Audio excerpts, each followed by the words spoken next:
ఎవరు కూడా కోరుకోరు. ప్రభుత్వాలు చట్టపరంగా న్యాయపరంగా పనిచేయాలని కోరుకుంటారు తప్ప ఎవరు కూడా ఇంత అన్యాయంగా కిరాతకంగా పనిచేయాలని కోరుకోరు. ఆ క్రమంలో ఇది ఒక్కసారి దయచేసి మీరందరూ కూడా చూడాలని, చూసిన తర్వాత మనం కొద్దిసేపు మాట్లాడుకుందామని చెప్పి కూడా విజ్ఞప్తి చేస్తా ఉన్నా. ఇది ప్లే చేయండి.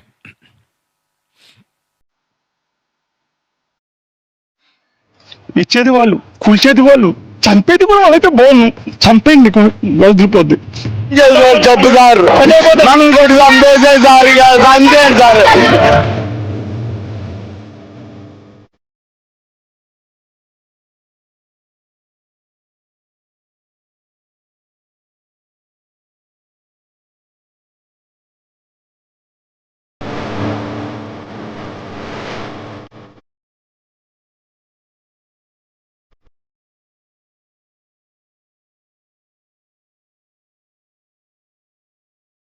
ఇల్లు కూలగొట్టి 3 రోజులు అవుతుంది సార్. బుక్స్ కూడా బయట పడేసిపోయారు సార్. ఎగ్జామ్స్ నడుస్తున్నాయి సార్. మేము రొద్దు నుంచి ఏం తినలేదు సార్.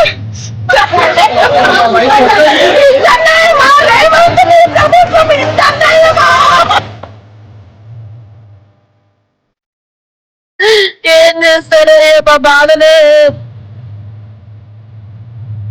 ఉన్నాయి. 30 సంవత్సరాల బట్టి నుంచి ఇక్కడ ఉంటున్నాం కదండి. మేము ఎక్కడ వెళ్ళిపోవాలి, ఎక్కడ ఉండాలి చెప్పండి. చిన్న చిన్న పిల్లలు పెట్టుకుని ఉంటున్నారు సార్. వెళ్ళొచ్చారు సార్. మేము ఎక్కడికైనా వెళ్ళిపోవాలి.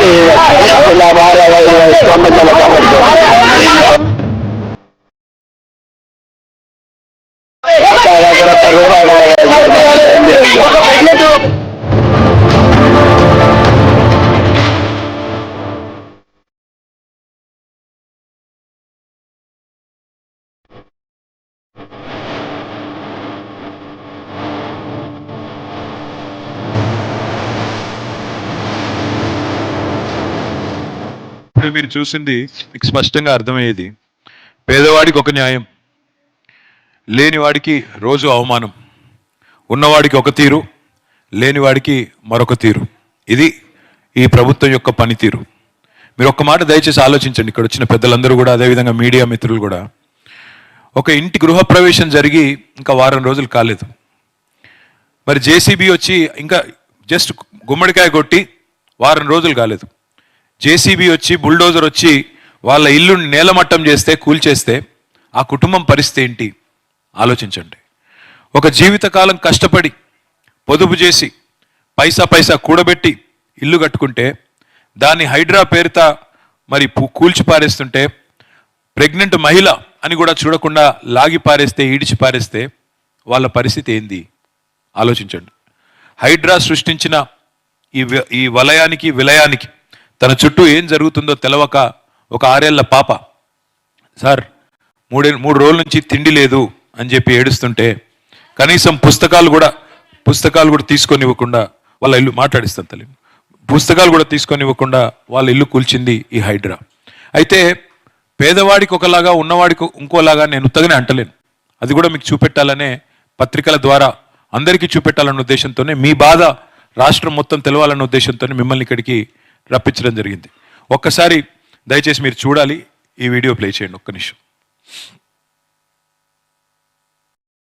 ఈ వీడియో ప్లే చేయండి.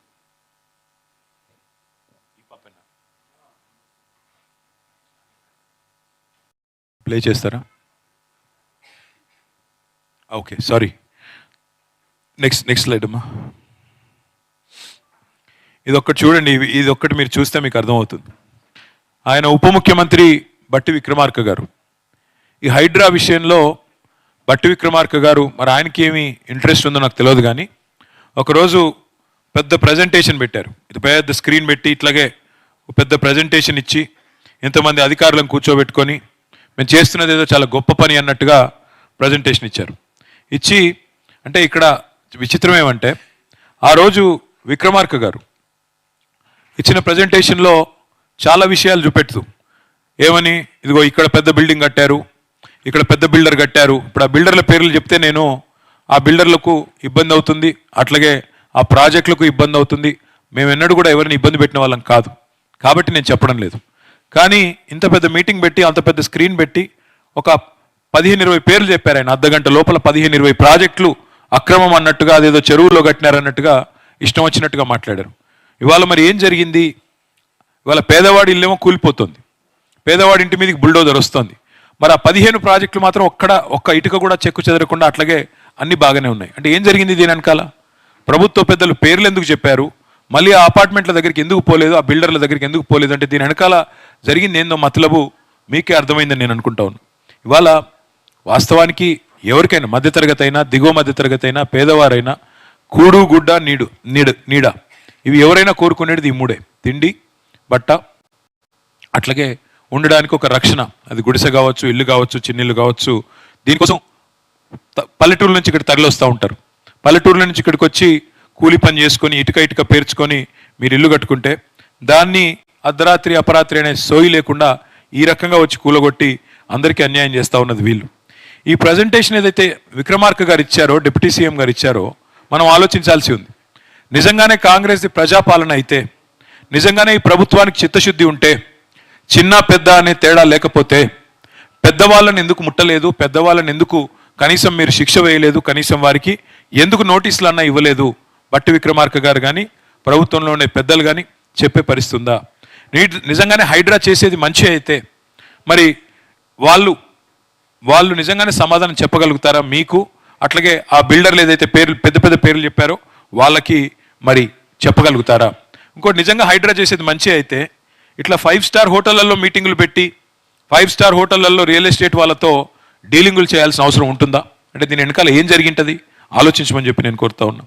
ఇక ముఖ్యమంత్రి గారు, ఉప ముఖ్యమంత్రి ఏమో ఇట్లా ఉన్నారు. ఇక వాళ్ళ అధికారుల సంగతి చూద్దాం. వాళ్ళ అధికారులు ఏం మాట్లాడుతున్నారో ఒక్కసారి చూద్దాం. హైడ్రా కమిషనర్ గారిది పెట్టండమ్మా.